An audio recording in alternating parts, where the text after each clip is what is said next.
It is bloody hot, it really is.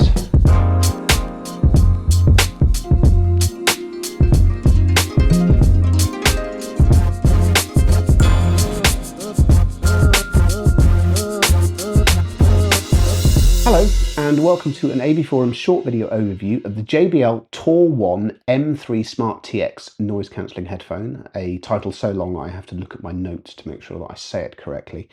We are going to look at the JBL and then we're going to see how it stacks up next to the Sony XM6 noise cancelling wireless headphone that we looked at in a recent video, for which a review is already on the site. JBL's been making wireless headphones for donkey's years and they're pretty good at it. It might be fair to say that they are better known as a manufacturer of more cost-effective wireless headphones. This is the out-and-out flagship of the range and it's 380 quid. So the upper echelons of what is technically possible for noise cancelling pricing is not something that JBL has shown any interest in doing. This is partly because this does pretty much everything. So let's start right at the beginning. It is a closed back over-ear headphone, as you might reasonably expect from a noise cancelling design. Inside is a pair of 40mm mica dynamic drivers. 40mm is pretty much the type standard for these things. As we covered last time, the Sony is unusual because it is significantly smaller. Almost everyone else is using 40mm. This is partnered with Bluetooth 5.3 with support for SBC, AAC and LDAC. Like the Sony, it foregoes aptX, but most Android platforms will support both, so you should have an option for extended Bluetooth if that's your requirement. You can also use this as a USB DAC. It supports up to 24192 that way, and it works extremely well that way. I am coming round to that as a use case. There are some advantages, not least you can use it in a work environment similar, and it's charging at the same time. Not that you'll need to charge it that often, as it is genuinely good for about 40 hours on a charge with noise cancelling activated.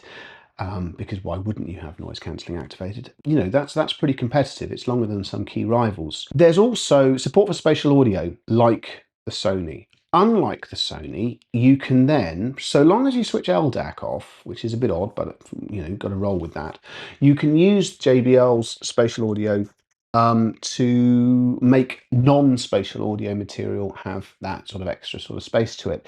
Now, I encountered this in the Tor 1 M3 in-ear device and I felt it was a bit of a mixed bag. There were times when it worked extremely well. There were other times where I couldn't wait to switch it off. Whether it's an improvement to the software or just the nature of the design, it's much more interesting here. We'll cover that in the sound quality section, but it's not a gimmick. That's what I'm going to say straight out of the box. You can customize the sound based on a hearing test called Personify.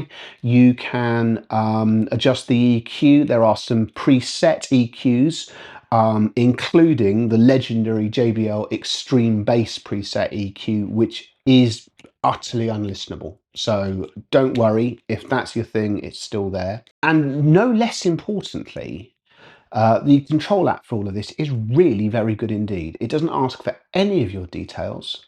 It is slick, it is stable, it's very intuitive because it just divides functionality sets. So there's sonic adjustments, there's noise cancelling adjustments. It's all very logical, it's all very easy to use, and it's unconditionally stable. It's one of the very best apps I've tested across all brands and all price points. I really like it. The thing is though, you might not use the app as much as you think. Because if you buy the Smart TX version of this, you get this. Hold it up to the camera. This is a secondary control point. And I've done a little sort of secondary piece of video which cycles through pretty much everything that's in the app, with the exception of the Personify and so on and so forth. It's here as well. And you can just have this to hand, whip it out, figuratively speaking, and you don't have to get your phone out to make some adjustments. It'll show information from your phone messages if you want it to, so you really can squirrel your phone away. And it's different, but that isn't all it does, and I think that's important. There's no analog input on the headphones themselves. That's because you can send an analog signal to this, and it will then send it on to the headphones themselves. And it will also act as an Auracast transmitter, so it can send the same signal to multiple Auracast devices. If you're a his and hers, or a his and his and a hers and hers, if you're a couple, you could essentially buy one with the Smart TX. You could buy another pair of Tor 1 and they could both make use of the same device. I'm in two minds about this. It's a good idea and it's well implemented, but I just don't know how many people are going to go, yeah, that's the thing that swings me on this. And there's a final irony that the JBL app is really, really good. So I didn't find myself wanting, oh, I desperately need an extra control point. The irony being, of course, that the Sony's app, which I find extremely intrusive and somewhat chaotically laid out, is crying out for this. So JBL's gone and built the thing that Sony needs, and we can make of that what we will. Nevertheless, I do quite like it. I do worry that if I had these long term, I'd lose this. When you have it on the earbuds, it's built into the case, which you have a natural tendency to hang on to. This is just an extra object, and you are going to have to be careful so you don't machine wash it. I would say that that's probably the most likely fate for most of these. Nevertheless, it is an interesting idea, and it's, to the best of my knowledge, the only place you can find such a thing. The rest of the headphones themselves, it's hard to get excited about these in an aesthetic sense, especially in the black. There is a blue finish and a colour I can only describe as metallic beige available as well. They are well made and they are comfortable. They just aren't particularly spectacular to look at. They do have an excellent case though. This folds down and there's some B-roll footage.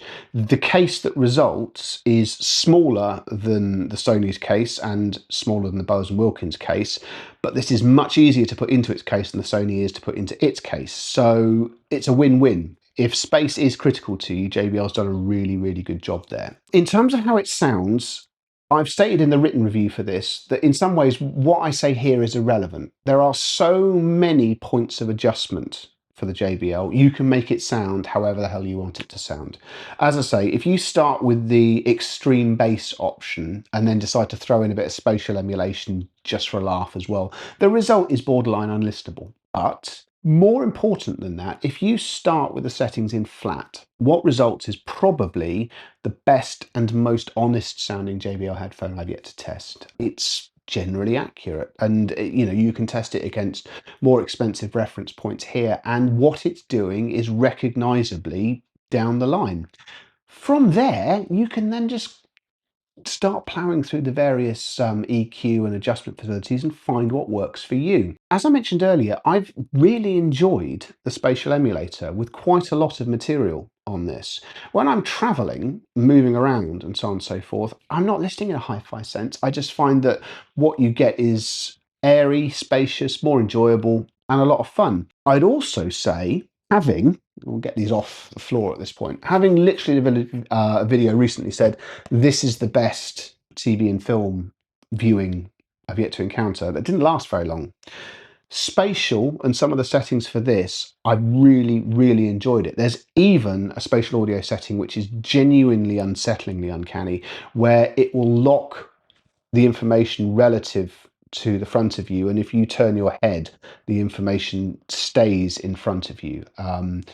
It's really very clever. I don't necessarily know if I'd use it all the time, but it's really impressive. Without that engaged and just the movie spatial version going, I think this is absolutely outstanding. It really is very, very enjoyable indeed. So is the Sony beaten? Not quite. I said when I reviewed these that it's the best noise cancelling I've ever tested. Nothing the JBL's done has changed that approach. They are good, but this is still uncanny in just how much noise it can cut from your listening experience. It is comfortable. The weather's cooled down since I first tested these. It's a bit of a muchness thing. There's pros and cons to both of them.